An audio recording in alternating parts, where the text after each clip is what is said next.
Why did you choose your major?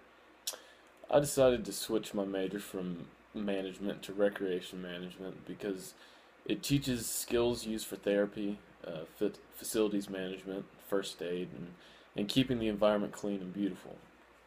I've always loved the outdoors, but it wasn't until a few years ago that I realized I couldn't have the typical sit in an office all day kind of job. And when I was a kid, I always went and made forts in the woods with friends and searched for salamanders in the creek next to my house. All I wanted to do was be outside all the time. It wasn't until early high school when I started to go on backpacking trips with my youth group and youth minister, and that's really when I began to seek adventure. In 2011, I was given the opportunity to go to the Grand Teton National Park in Jackson Hole, Wyoming, on a 22-day adventure trip. And while I was there, I learned survival skills, I whitewater kayaked, backpacked, and summited the Grand Teton, which I consider to be one of my greatest accomplishments. And getting to have the experiences that I did in such a beautiful part of the country really made me realize how important the environment is and how much I enjoyed being surrounded by it. Before switching my major from management to recreation management, all I was concerned about was making money, but I wasn't passionate about what I was studying. And the more business classes I took, the more I lost interest and realized that it wasn't the path that I wanted to follow. I know that whatever job I get in the rec management field will be something that I enjoy doing every day. And just like the saying does, if you do something you love, you'll never work a day in your life. I try to be outdoors and encourage others to join me as often as I can, and I can't see myself doing anything else. What are your three greatest strengths? One of my three greatest strengths is definitely leadership.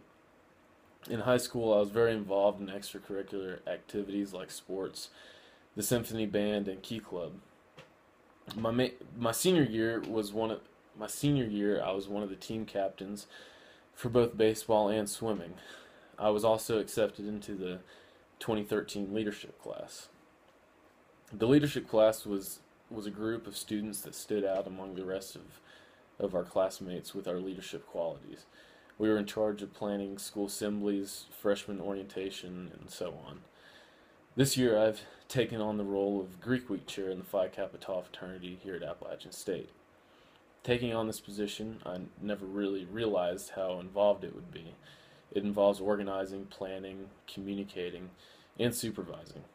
It has really been a learning curve for me when it comes to leading and managing people, but it has definitely made me a more confident leader than I used to be. My second greatest strength is communication. I've noticed that while growing up, I've always been good at forming relationships and connecting with others fairly easily. But being a lifeguard for 3 years, I had to be a good communicator with my fellow guards and the pool members. At the pool, I've communicated with people aged from 1 year old to 80-year olds. I've never had a problem communicating with others of a different race, and I've always tried to be enthusiastic with people to make them feel comfortable with me as well. Also, within the fraternity, I have to provide our chapter with information concerning Greek Week by standing up in front of 54 members to explain to them about Greek Week and what I need them to do to make it happen. My third greatest strength is responsibility. I've always been able to make responsible decisions, whether it's at work or just hanging out with friends. After my first year working at the Elks Lodge, my boss gave me a set of keys to the pool. When I worked the morning shifts, I'd get there early to unlock the gate, make sure the pool deck was clean, the chemicals were at the right level, and then open it up for the members to enjoy. And then if I was working the afternoon shift, I'd close the pool down, which involved many tasks that needed to be done within itself. What is your greatest weakness? My greatest weakness has to be mathematics. I was not put on this earth to be an engineer or mathematician, which is one reason why I am a recreation management major, because it involves no math or very little, which I find to be very appealing. Since elementary school, I've struggled with numbers. It's not that I couldn't do it or understand it, I just could not bring myself to study it and find it interesting in any way at all, which caused my grades in my math classes to be usually worse than my other classes. In high school, I was put into the integrated math program, which was supposed to be college-bound math for good students who only seemed to struggle with numbers. We ended up getting the worst math teachers in school, so we still didn't learn anything or do any better than we were before. For a long time, I always wanted to fix whatever challenges I was facing alone, and without the help of others, and part of me is still like that now. But I couldn't handle math alone anymore, so during my senior year of high school, I finally decided to get a math tutor. I was really surprised how much it helped my grade, and I was finally able to make a B in math after always pulling out a C. My greatest weakness, mathematics, showed me that it's okay to ask for help from others, and if I was unsure about what I was doing, wait, yeah. After learning this, I always ask questions when I don't understand or need some help, not only in classes but just in general. I think it's better to ask questions than to do something right the first time rather than thinking you understand but then have to go back and do it again because you did it wrong. Thank you, math, for teaching me it's okay to reach out for help. Tell me about a time you had a conflict at work. Well, the only conflict I can think of is when I was a first year lifeguard working at the Elks Pool. When I first started out as a lifeguard, pool members could bring in coolers of alcohol and drink it on the pool deck and stay for as long as they wanted.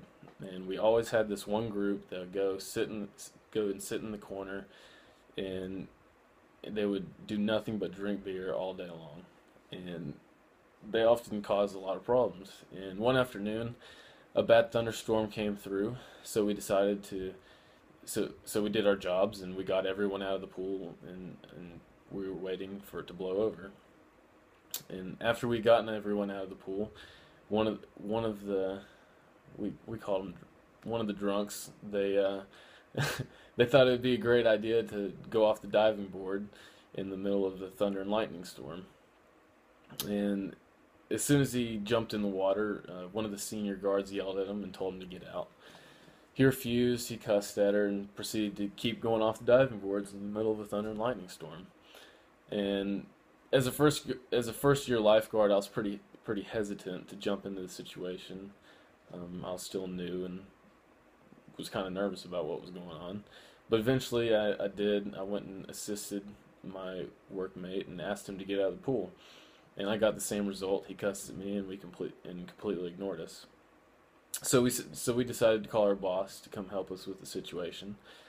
And once he arrived, we told him that he needed to stop going off the diving board and disrespecting us and for trying to do our job, and or we'd have to call the cops to escort him out. And that got him out of the pool, and he calmed down a little bit. But we were eventually able to escort him out of the lodge, and then we terminated his pool membership for life due to his ridiculous behavior. And after that event, we made new pool rules stating that members could no longer bring their own beverages from home, and any alcohol in the pool deck had to be purchased from the lodge bar. Drinks at the bar were fairly expensive, so nobody wanted to pay for the drinks.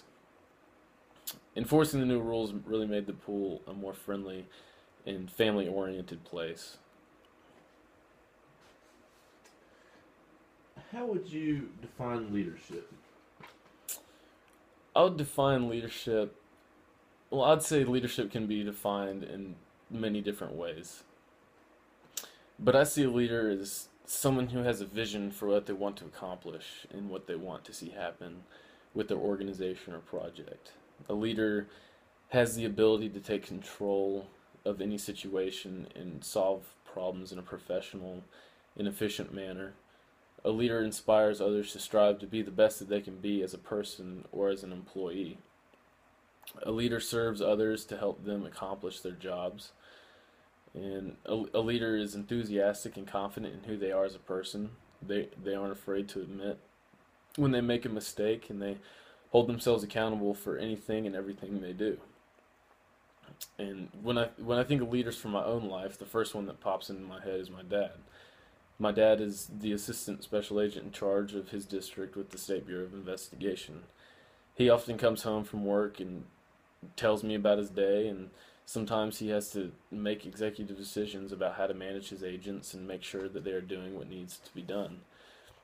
Also, I view him as being a leader because of the way he raised me.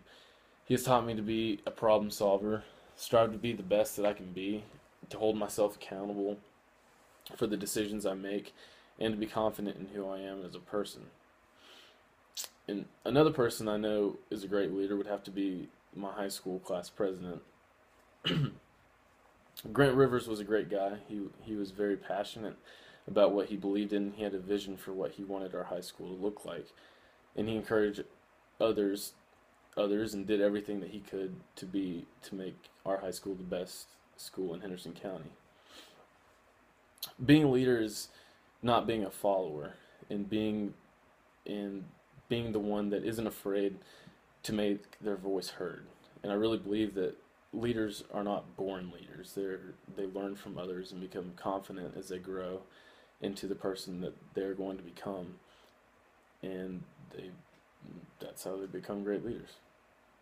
That's it.